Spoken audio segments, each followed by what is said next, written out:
Les transformations qu'a connues la Terre depuis la formation des premiers continents sont datées par les géologues à l'aide d'une échelle des temps géologiques. L'ère géologique la plus ancienne s'appelle le Précambrien. Les premiers organismes vivants, de taille microscopique, sont apparus pendant cette période, il y a environ 3,5 milliards d'années.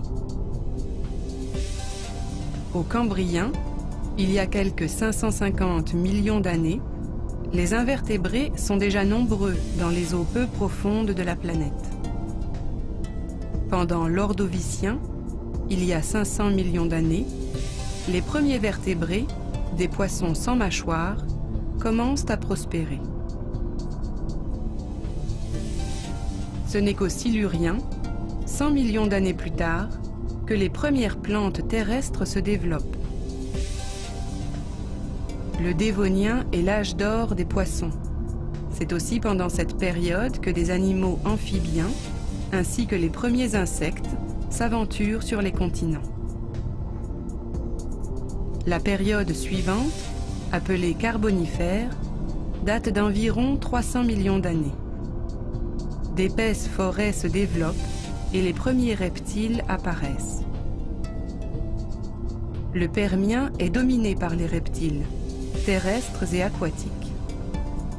Il s'achève par la plus grande extinction de l'histoire de la Terre, il y a 250 millions d'années.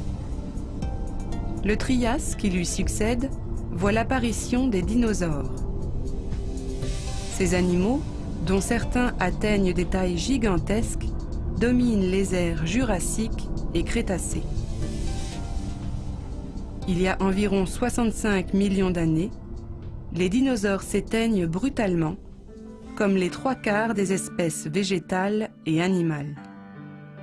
Ces extinctions marquent le début de la période dite tertiaire, qui voit l'apparition des oiseaux, descendants des dinosaures, et la domination des mammifères.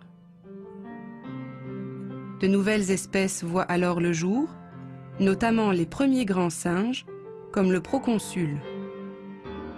La période quaternaire, qui commence il y a 1 600 000 ans, est ponctuée par plusieurs glaciations. Cette période est marquée par l'apparition de l'homme moderne, il y a environ 100 000 ans.